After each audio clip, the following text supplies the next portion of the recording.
A veces, las personas en quienes más confiamos son las que más daño nos hacen. Y lo peor es que ese daño muchas veces llega disfrazado de amor, de cuidado, de sacrificio. Pero, ¿qué pasa cuando las máscaras caen?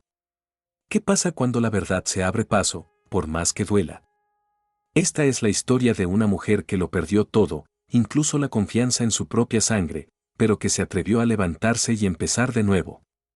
Y si alguna vez te fallaron quienes decían quererte, esta historia es también para ti. Martina despertó ese lunes con el mismo ritmo de siempre. Su casa estaba silenciosa, como de costumbre. Con sus 69 años, ya no tenía muchas urgencias ni prisas, pero aún conservaba cierta agilidad, o eso creía. Se preparaba un té en la cocina cuando, de pronto, su pie izquierdo resbaló sobre una pequeña mancha de agua en el suelo. El golpe fue seco, duro, inapelable. El cráneo golpeó la cerámica y un dolor agudo recorrió su cadera. Sintió un crujido, un quejido involuntario escapó de su garganta, y luego, solo silencio, pasaron segundos, tal vez minutos. El tiempo se diluyó en medio del dolor. Intentó moverse, pero su pierna derecha no respondía. El susto se transformó en pánico. Martina, viuda desde hace más de una década, no tenía hijos. Su mundo era esa casa amplia y antigua que había compartido con Julián, su gran amor. Desde que él partió, se acostumbró a la soledad, pero nunca pensó en lo vulnerables que pueden volverse las paredes cuando se está sola y herida. Con esfuerzo, logró arrastrarse hacia el teléfono que siempre mantenía en una silla cercana. Sus dedos temblaban mientras marcaba un número que no usaba desde hacía años. Lucía. Su hermana menor. Aquella mujer con la que no hablaba más que en cumpleaños y navidades, con quien siempre existió una relación distante, casi tensa, pero que en ese momento era su única opción. ¿Hola? Respondió una voz adormilada. Lucía, me caí. Estoy en el suelo, no puedo moverme. El silencio al otro lado fue breve, pero lleno de sorpresa. ¿Qué? ¿Dónde estás? ¿Qué pasó? En casa, por favor, ven. Lucía no hizo muchas preguntas más. Dijo que saldría de inmediato. Martina sintió un pequeño alivio, aunque en el fondo también algo de vergüenza. Pedir ayuda siempre le costó. Siempre fue independiente, orgullosa. Pero ese día, esa caída, la quebró en más de un sentido. La ambulancia llegó antes que Lucía. La llevaron al hospital. Fractura de cadera. Días de internación. Dolores persistentes. Un pronóstico claro, movilidad reducida por tiempo indefinido. Caminar con bastón, probablemente una silla de ruedas. La autonomía que tanto valoraba se esfumaba frente a sus ojos. Lucía llegó poco después, con un gesto entre preocupado y desconcertado. No era habitual verla tan cerca. Se había mudado a otra ciudad hacía años, tenía una vida de la que no hablaba mucho. Pero en el hospital, se mostró afectuosa, cálida, dispuesta. Voy a ayudarte, hermana. Vas a necesitarme, dijo con una sonrisa que, en ese momento, a Martina le pareció sincera. Durante el alta médica, Lucía fue quien firmó los papeles. También se encargó de preparar la habitación de huéspedes en la casa de Martina. Nadie cuestionó su presencia. Era la familia. Y en esos días de dolor, limitaciones físicas y confusión, su compañía resultó reconfortante. Los primeros días en casa, Lucía fue eficiente. Se encargaba de la cocina, del aseo, de llevar a Martina al baño. Compró medicamentos, trajo una enfermera ocasional, incluso se ganó la simpatía de doña Elvira, la vecina de toda la vida que pasaba cada tarde a saludar. Martina, aún con dolor, se sentía agradecida. No era fácil ceder el control de su vida, pero entendía que necesitaba ayuda. Y Lucía, para sorpresa suya, parecía haber cambiado. Estaba más serena, más paciente, más amorosa. Incluso contaba chistes y compartía recuerdos de infancia. Se notaba cómoda en la casa, como si aquel lugar le perteneciera también. Pasaron las semanas. Martina comenzaba a acostumbrarse a su nueva rutina. Tenía días mejores y otros no tanto. Lucía seguía siendo su sombra, su compañía constante. Y aunque a veces tenía un tono autoritario, como cuando decidía qué se comía o a qué hora se apagaban las luces, Martina prefería no decir nada. Está haciendo un gran esfuerzo, se decía. Debería agradecer que no estoy sola, pero algo en el ambiente comenzaba a cambiar. Había una tensión sutil, casi imperceptible. Como una nota desafinada en una melodía conocida. Martina, desde su asiento habitual cerca de la ventana, notaba ciertas miradas de Lucía. Breves. Como evaluándola. Como midiendo algo que aún no podía comprender. Una noche, mientras intentaba dormir, Martina recordó una frase que su esposo solía decir: en los momentos más oscuros es donde se conoce la verdadera cara de las personas. Se revolvió en la cama. Algo dentro de ella no terminaba de estar en paz, pero en ese momento, todavía no podía imaginar hasta qué punto esa caída cambiaría todo. No solo su cuerpo. No solo su rutina. Sino su visión del mundo, de su familia y de sí misma. Porque lo que estaba por venir no era una simple recuperación física. Era una caída más profunda. Una que revelaría verdades enterradas y traiciones impensadas, y lo que parecía un acto de amor, pronto se convertiría en la peor pesadilla. Lucía se convirtió en una presencia constante en la casa. No solo estaba en cada rincón, sino que poco a poco empezó a tomar decisiones sin consultar. Al principio, todo parecía normal. La excusa era siempre el bienestar de Martina. Te compré una nueva marca de leche porque es más ligera para tu digestión, decía. Le dije a la señora que limpia que ya no venga, yo puedo hacerlo, añadía con una sonrisa. Martina, aún débil y dependiendo de su hermana, asentía. No quería incomodar, ni parecer desagradecida. Los días pasaban y la dinámica se volvía cada vez más unilateral. Lucía decidía qué se comía, cuando se ventilaba la casa, qué programas ver en la televisión, incluso qué ropa debía usar Martina. Todo se disfrazaba de cuidado. Ese suéter es muy pesado para ti, decía mientras lo guardaba en un cajón que luego cerraba con llave. Una llave que solo ella tenía. Lo que al principio eran pequeños detalles, se transformaron en una especie de dictadura suave y silenciosa. Lucía hablaba con los vecinos, sobre todo con doña Elvira, con un tono dulce y amable. Pobre mi hermana, decía con una voz fingidamente apesadumbrada, se cayó tan feo, yo dejé todo por venir a cuidarla, pero lo hago con amor, ella siempre fue tan generosa conmigo. Las palabras llegaban a los oídos de Martina a través de comentarios casuales de Elvira, que no dudaba en halagar la devoción de Lucía. Pero en el fondo, Martina empezaba a sentirse como un objeto en su propia casa. Una espectadora de decisiones que ya no pasaban por ella. Una tarde, mientras Lucía hablaba por teléfono en la sala, su tono cambió abruptamente al notar que Martina se acercaba en su andadera. La conversación terminó de golpe. Cosas de banco, dijo evasiva, nada importante. Fue la primera vez que Martina sintió un escalofrío, una incomodidad que no supo explicar. El control de Lucía fue creciendo como una sombra. Un día, sin consultarle, desinstaló el teléfono fijo. Ya nadie lo usa, dijo encogiéndose de hombros. Instaló un nuevo router de internet, pero Martina notó que la contraseña ya no estaba visible en la cocina, donde siempre la tenía anotada. No la necesitamos, dijo Lucía, yo te pongo los programas que quieras. Y así, lentamente, la comunicación con el exterior se volvió más difícil. Martina quería creer que todo era por su bien.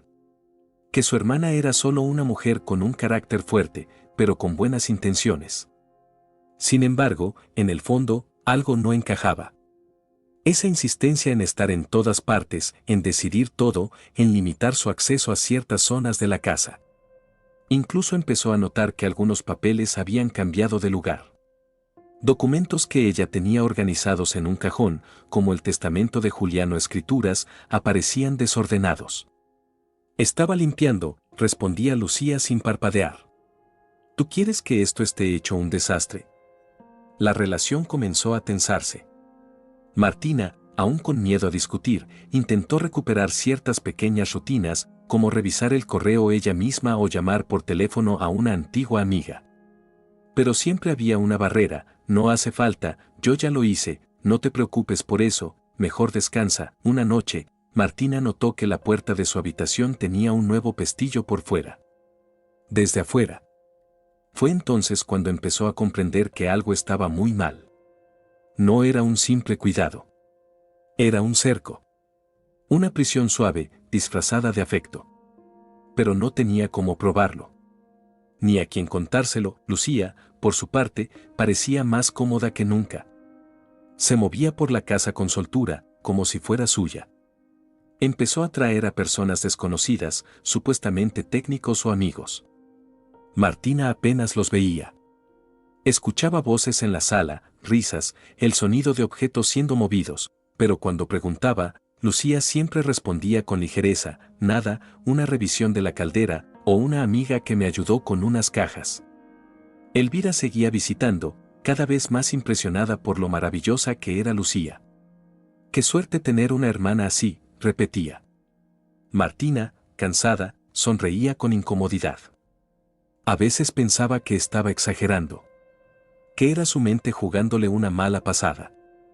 Pero algo en el aire, en el tono de voz de su hermana, en el modo en que ahora cerraba la puerta con llave cuando salía, todo eso la hacía sentir como una extraña en su propio hogar. Y un día, sucedió algo que encendió una alarma imposible de ignorar. Martina despertó con una idea clara: quería ponerse el collar de perlas que Julián le regaló en su aniversario número 30. No lo usaba desde hacía años, pero esa mañana, sin razón aparente, quiso sentirlo otra vez sobre su piel. Como un recuerdo. Como un pequeño acto de rebeldía. Le pidió a Lucía que se lo trajera de la caja fuerte del armario, donde siempre lo guardó. Lucía se quedó inmóvil unos segundos. Luego, con voz calma, dijo: lo llevé a limpiar. Tenía polvo. Te lo devuelvo mañana. Martina sintió un nudo en el estómago. Ese collar siempre estuvo limpio. Siempre estuvo ahí. Y nunca, en todos esos años, nadie lo había tocado. Fue entonces cuando el recuerdo de los técnicos, de los ruidos, de los objetos desaparecidos, se hizo más fuerte, pero no dijo nada. Solo asintió. Guardó el silencio, como tantas veces. Porque el miedo a estar equivocada, el miedo a la confrontación, la paralizaba. Porque todavía quería creer que su hermana era quien decía ser. Que no se estaba aprovechando de ella. Que no estaba tomando lo que no le pertenecía, pero el silencio no dura para siempre, y en esa casa, donde todo parecía estar bajo control, lo que estaba a punto de revelarse no solo cambiaría el curso de la historia, sino que desenterraría heridas tan antiguas como el amor roto entre dos hermanas. Esa mañana comenzó como cualquier otra. Lucía preparaba el desayuno mientras tarareaba una vieja canción de cuna, esa que su madre les cantaba cuando eran niñas. La melodía, que en otro tiempo traería nostalgia, ahora le resultaba inquietante a Martina. Cada gesto amable, cada palabra cálida de su hermana se sentía como una capa más de pintura sobre una grieta que no dejaba de crecer. Martina, cada vez más despierta emocionalmente, comenzó a prestar atención. A notar detalles. Observó que el estante donde guardaba una figura de porcelana, una pieza heredada de su abuela, ahora estaba vacío. Preguntó con suavidad, intentando sonar casual. Lucía, sin perder la compostura, respondió: lo llevé a reparar. Tenía una pequeña rajadura. No te preocupes, y así empezaron a sumarse las ausencias justificadas. Un jarrón de cristal checo. 2 libros antiguos que Julián atesoraba. Una mantilla bordada a mano. Cada vez que preguntaba, Lucía tenía una respuesta perfecta: lo presté a Elvira para una exposición, lo guardé porque podía romperse, lo donamos, no lo recuerdas, tú estuviste de acuerdo. Martina empezó a dudar de sí misma. A cuestionar su memoria. Tal vez si había aceptado deshacerse de algunos objetos. ¿Sería parte de su recuperación estar dejando atrás lo material? Pero el nudo en el pecho seguía creciendo. Esa sensación de estar perdiendo no solo su independencia, sino también fragmentos de su historia, de su vida. Una tarde, mientras Lucía salía a hacer unas compras, Martina decidió revisar los cajones que aún podía alcanzar. Su pierna le dolía, moverse era difícil, pero la sospecha era más fuerte que el dolor. Con paciencia, abrió el pequeño escritorio donde solía guardar papeles personales. La carpeta azul con fotografías estaba allí, pero más delgada. Faltaban retratos. Las imágenes donde aparecían algunas de las piezas desaparecidas, el collar, el jarrón, los libros, en su lugar, encontró un sobre. Dentro, un recibo arrugado de una tienda de antigüedades. No tenía fecha visible, pero sí una descripción: libros antiguos, lote de 3, vendido por LC. Martina sintió que el aire se le escapaba. El corazón le golpeaba el pecho como si quisiera avisarle que, esta vez, ya no había vuelta atrás. Esperó a que Lucía regresara. No dijo nada. Observó cómo su hermana dejaba las bolsas sobre la mesa, cómo se quitaba el abrigo y le preguntaba si quería una sopa. Martina apenas pudo responder. En su interior, ya no quedaban excusas. Solo preguntas sin respuesta. Esa noche, Elvira pasó a saludar, como de costumbre. Traía un frasquito de mermelada casera. Sentada en el sofá, comenzó a conversar con Lucía sobre los puestos del tianguis que se había instalado esa semana en la plaza. Fue entonces cuando dejó caer un comentario que congeló a Martina: vi unas cositas hermosas y, ¿sabes? Una señora vendía un collar idéntico al tuyo, Martina. Igualito. Con ese brochecito dorado. ¿No es curioso? Lucía se tensó apenas. Rió con ligereza. Ay, Elvira, muchos collares se parecen. Seguro era uno común, pero Martina no dijo nada. Solo sonrió, fingiendo que no había escuchado. En su mente, sin embargo, el rompecabezas empezaba a completarse. La semilla de la sospecha había germinado.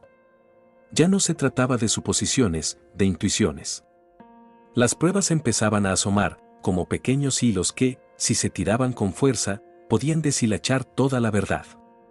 Lo que más le dolía no era el valor de los objetos desaparecidos. Era la traición silenciosa, sistemática, disfrazada de cuidado y cariño. Martina empezó a observar con otros ojos. Escuchaba con atención cada llamada telefónica, cada conversación lejana. Lucía hablaba con alguien llamado Raúl. Siempre en voz baja, siempre en momentos en los que pensaba que ella dormía o estaba ocupada. Un día, mientras Lucía salía al supermercado, Martina se arriesgó a revisar su bolso. No lo hizo por venganza, ni por rabia. Lo hizo porque ya no podía más con la incertidumbre. Y ahí lo encontró, un pequeño cuaderno negro. Las primeras páginas estaban llenas de listas, nombres de objetos, precios, fechas. Incluso dibujos. Y en una hoja suelta, un nombre escrito con letra descuidada: Raúl. Martina temblaba. Las manos no le respondían del todo, pero la mente estaba más clara que nunca. El daño no era un accidente. No era una confusión. Era un plan. Esa noche, no durmió. Esperó. Esperó a que Lucía se duchara, como lo hacía cada noche antes de acostarse. Cuando escuchó correr el agua, tomó valor y se deslizó, como pudo, hasta el pasillo. Llevaba consigo una meta: descubrir la verdad por completo. Y lo que encontró superó cualquier miedo que hubiera imaginado, porque a veces, el verdadero dolor no viene de la pérdida, sino de confirmar que la persona que te traiciona es la misma a quien le diste la llave de tu vida. El sonido del agua en la ducha se mezclaba con el latido agitado en el pecho de Martina. Esa noche, algo dentro de ella había cambiado. No era rabia ni tristeza. Era claridad. Una certeza tan sólida que ya no podía seguir ignorando.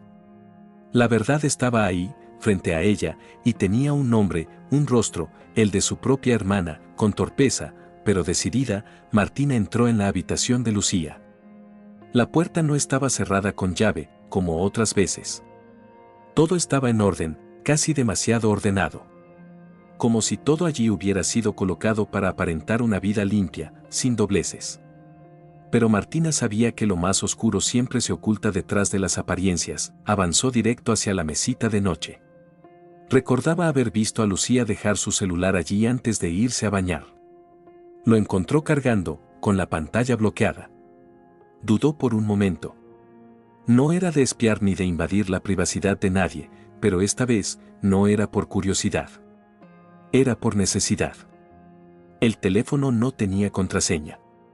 Martina sintió una punzada en el pecho.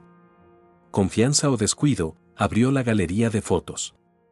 Su corazón se detuvo por un segundo. Había imágenes claras, nítidas, de los objetos desaparecidos.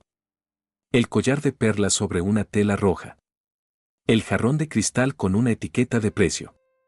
Los libros antiguos dispuestos en una mesa, como si fueran parte de una exhibición. Pero lo más inquietante eran las capturas de pantalla de conversaciones. Conversaciones con Raúl: este collar puede salir en 5.000, pero si lo apuramos, nos dan 4. El jarrón ya lo llevé. Mañana paso por la plata. Sí, la vieja ni cuenta se ha dado. Es fácil. Solo hay que ser amable. Martina sintió cómo se le aflojaban las piernas. Se dejó caer lentamente en la silla que había junto a la cama. El aire se volvió espeso, irrespirable. Las palabras eran como cuchillas. No por el contenido, sino por lo que significaban. Su hermana no solo la estaba robando, la estaba vendiendo, pieza por pieza, como si fuera un almacén abandonado. No alcanzó a pensar mucho más. El agua de la ducha se detuvo. En medio de su estado de shock, apenas logró devolver el celular a su sitio y salir de la habitación a tiempo. Se encerró en la suya, apretando las manos con fuerza sobre las piernas. ¿Qué debía hacer? ¿Llamar a la policía? ¿Confrontarla? ¿Huir? Al día siguiente, Lucía actuó con la misma normalidad de siempre.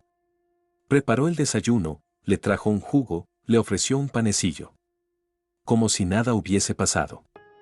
Pero ahora, cada gesto amable de su hermana era como veneno envuelto en miel. Martina sabía que no podía precipitarse. Que cualquier movimiento en falso la pondría en riesgo. Lucía tenía el control total de su entorno. Administraba su dinero, su movilidad, su contacto con el exterior. No podía enfrentarse a ella sin un plan. Pero tampoco podía seguir callando. Esa tarde, fingiendo una molestia en el estómago, pidió quedarse sola. Lucía salió a comprar medicamentos. Apenas la puerta se cerró, Martina volvió a entrar en la habitación de su hermana, esta vez decidida a obtener una prueba irrefutable. Volvió al celular y tomó fotos con su viejo móvil, las conversaciones, las imágenes, las listas de precios. Lo guardó todo en una carpeta escondida bajo el colchón de su propia cama. Las horas siguientes fueron un infierno silencioso. Martina no podía dormir, ni concentrarse. Escuchaba pasos, ruidos, el crujido de la madera bajo el peso de Lucía. Todo le parecía más oscuro, más amenazante. Sabía que había cruzado una línea, pero también sabía que ya no había marcha atrás. 2 días después, en una tarde particularmente calurosa, Martina reunió el valor necesario, esperó a que Lucía entrara en la sala, y con voz firme, sin titubear, dijo: «Quiero que hablemos». Lucía se giró, algo sorprendida por el tono. La miró en silencio, luego sonrió con esa sonrisa que tanto había aprendido a temer. «Claro, dime, sé lo que estás haciendo». El silencio que siguió fue espeso, como si el tiempo se hubiera detenido. «¿De qué hablas?», preguntó Lucía, aún con tono tranquilo. «No sigas fingiendo. Vi tu celular. Vi las fotos. Vi tus mensajes con Raúl». Por primera vez, el rostro de Lucía se tensó. Sus labios temblaron levemente y sus ojos se entrecerraron. Hubo una pausa.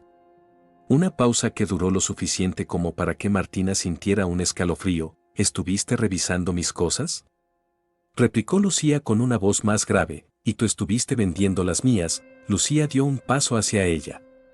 Martina no se movió. El miedo estaba ahí, claro. Pero por encima del miedo, estaba la dignidad. Esa que le habían intentado arrebatar. Esa que ahora emergía con fuerza. «Siempre lo tuviste todo», dijo Lucía, y su voz ya no era amable. «Siempre fuiste la consentida, la del esposo perfecto, la de la casa bonita». «¿Y yo? ¿Qué me quedó a mí?». «Eso no justifica nada», respondió Martina sin parpadear. «Me usaste. Me miraste caer y lo viste como una oportunidad».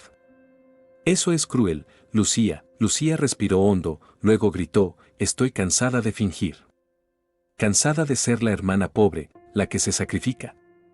Esto es lo que merezco. Todo esto debería haber sido mío». El silencio volvió a llenar la sala, pero esta vez era distinto. No era un silencio de miedo. Era uno de verdad revelada. Martina no respondió. No tenía por qué hacerlo. Había escuchado suficiente. Y en ese momento, algo dentro de ella se cerró. Algo se rompió definitivamente.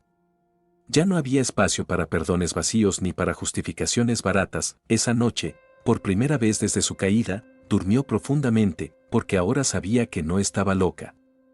Que no estaba sola, y que, aunque todavía no sabía cómo, iba a recuperar lo que era suyo.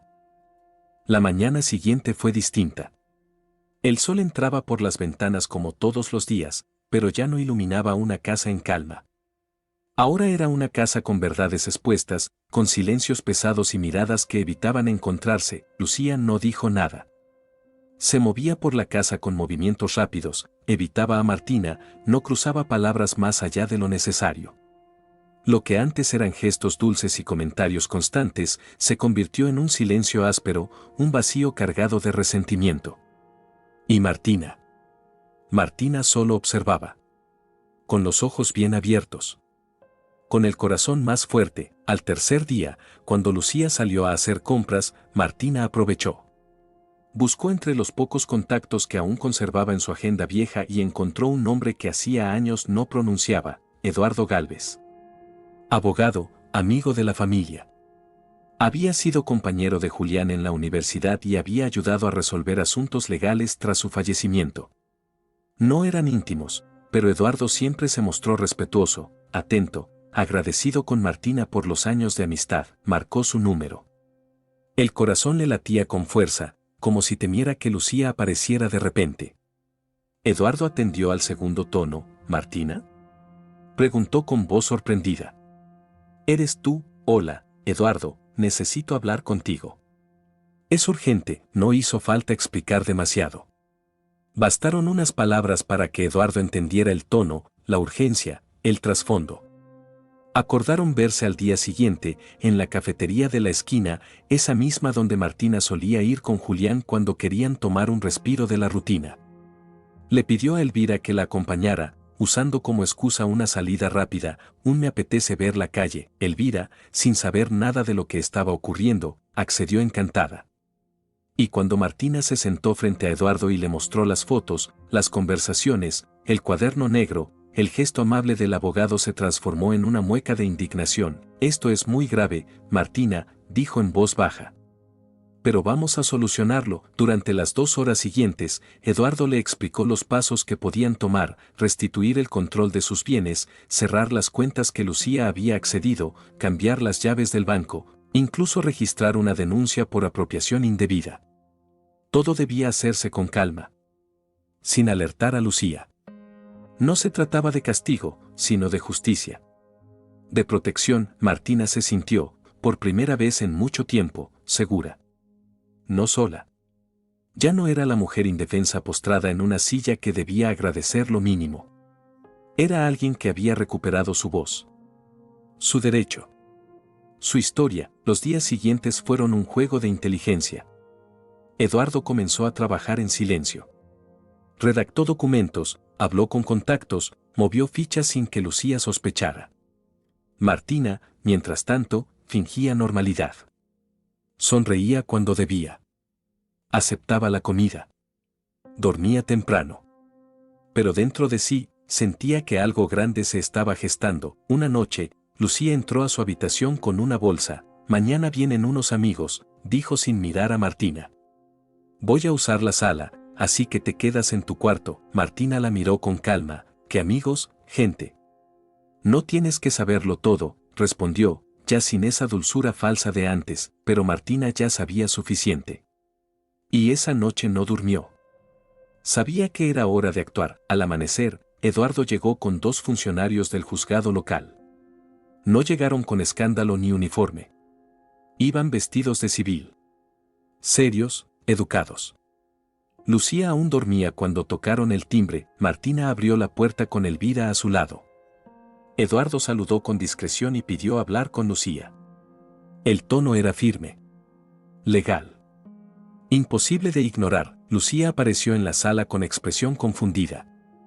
Aún en bata, el cabello revuelto. ¿Qué es esto?, preguntó, mirando alrededor. Lucía Ramírez, dijo uno de los funcionarios. Venimos a notificarle formalmente que se ha iniciado un proceso en su contra por manejo indebido de bienes ajenos y apropiación de patrimonio familiar. Necesitamos que nos acompañe para declarar. Lucía palideció. La bolsa que llevaba cayó al suelo. Miró a Martina. No dijo nada. No gritó. No suplicó. Solo la observó con una mezcla de furia y sorpresa, como si no pudiera creer que la mujer que había tratado como una carga hubiese tenido la fuerza de enfrentarse a ella. Martina no le devolvió la mirada con odio. No había odio. Solo firmeza. Solo dignidad. Lucía fue escoltada fuera de la casa. Los vecinos comenzaron a asomarse. Elvira, con lágrimas en los ojos, se acercó a abrazar a Martina. Nunca imaginé, susurró. Y yo creyendo que era un ángel. Martina no respondió. Solo asintió, apretando con fuerza el bastón entre sus dedos. Porque aún quedaba camino. Aún quedaban piezas por recomponer. Pero lo más difícil ya estaba hecho, había recuperado su voz. Su historia. Su verdad, y ahora, podía comenzar de nuevo. Sin máscaras. Sin miedos. Con las puertas abiertas y la conciencia en paz. Los días posteriores a la partida de Lucía fueron extraños. Silenciosos. Como si la casa entera estuviera procesando lo ocurrido, respirando por primera vez sin la sombra opresiva que se había instalado entre sus paredes. Martina se sentía rara en su propio hogar, una mezcla de alivio y vacío, de triunfo y duelo. Porque aunque había recuperado el control, también había perdido una parte de sí misma. Una parte que había creído, por un tiempo breve, que tal vez aún podía salvarse. La justicia no tardó en avanzar. Eduardo, con eficiencia y una firmeza admirable, presentó la denuncia con toda la documentación recabada. Las fotos, las conversaciones, los objetos vendidos, las cuentas manipuladas.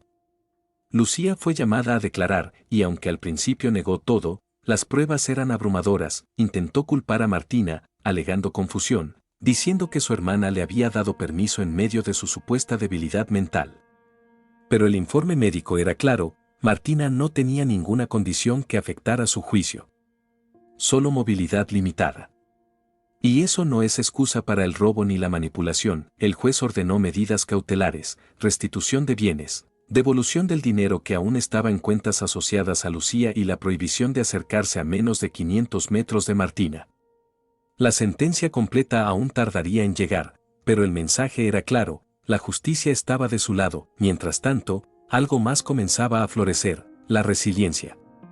Martina decidió pedir ayuda a una terapeuta recomendada por Eduardo. Su nombre era Isabel, una mujer cálida, de mirada honesta y voz pausada, con la que sintió conexión desde el primer momento. En sus primeras sesiones, Martina lloró mucho. No por el dolor físico, sino por la traición. Por las veces en las que se obligó a dudar de su instinto.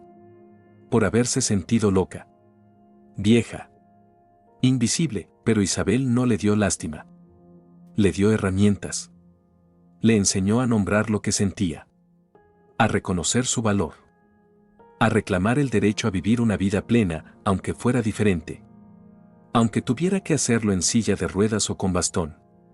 Porque la movilidad no define a una persona. Lo que la define es su voluntad. Inspirada por esas palabras, Martina comenzó a transformar su hogar, redecoró la sala. Quitó los objetos que le recordaban a Lucía, no con rabia, sino como quien limpia una herida para que sane. Invitó a Elvira a tomar el té más seguido. Mandó a restaurar el viejo piano que Julián adoraba, aunque ya no pudiera tocarlo como antes. Le pidió a un joven vecino que le instalara barandales bonitos en el baño, no los metálicos hospitalarios, sino unos de madera cálida que combinaran con su estilo. Martina volvió a escribir. A leer. A tomar sol por las mañanas. A mirar la calle sin miedo. Incluso recibió una carta de una antigua amiga de la juventud, con la que volvió a hablar después de muchos años. La casa, antes silenciosa, volvió a llenarse de risas. De pasos. De vida. Y aunque a veces la sombra de Lucía regresaba en forma de recuerdos, ya no dolía igual. Porque ahora Martina sabía poner límites. Sabía en qué momento algo amable se convierte en control. ¿En qué momento el cuidado se vuelve una jaula? Un día, mientras organizaba algunos documentos, encontró una vieja carta de Julián. Estaba amarilla, con la tinta casi desvanecida. La había escrito en su aniversario número 35. En ella, decía, si algún día no estoy, quiero que recuerdes esto, lo que más amé en ti fue tu coraje. No te dejes encerrar en la tristeza. Tienes una fuerza que no conoce límites. Úsala. Martina cerró los ojos y sonrió. Porque ahora, más que nunca, entendía esas palabras. Tiempo después, cuando el proceso judicial llegó a su fin, el juez dictaminó que Lucía debía devolver todo lo que aún no había vendido. Algunos objetos no pudieron recuperarse, ya estaban en manos de terceros, pero la compensación económica fue considerable. Más allá del dinero, lo más importante fue el cierre. Lucía abandonó el pueblo sin mirar atrás. Humillada. Silenciosa. Como quien sabe que cruzó una línea que ya no tiene regreso, Martina no celebró. No se vengó. No sintió satisfacción cruel. Solo alivio. En una tarde luminosa, mientras tomaba un café con Elvira e Isabel, dijo algo que quedó flotando en el aire. A veces, las máscaras caen justo cuando más las necesitamos, y eso, aunque duela, nos libera. Isabel la miró con ternura. ¿Te arrepientes de haber confiado en ella? Martina lo pensó por unos segundos. No. Me arrepiento de haberme callado tanto tiempo. Pero ya no más, y así, con la frente en alto, con el corazón más fuerte y las cicatrices visibles pero cerradas, Martina volvió a ser dueña de su historia. Dueña de su casa. De sus días. De su voz, una mujer que cayó, pero que supo levantarse. Y que ahora camina, aunque sea con bastón, con la dignidad de quien enfrentó la oscuridad y eligió la luz. Gracias por acompañarme hasta aquí. Si esta historia te tocó el corazón, cuéntame en los comentarios desde qué ciudad nos estás viendo y cómo te llamas. Me encantará leerte. Y no olvides suscribirte al canal y activar las notificaciones. Aquí seguiremos contando historias que no solo entretienen, sino que también sanan.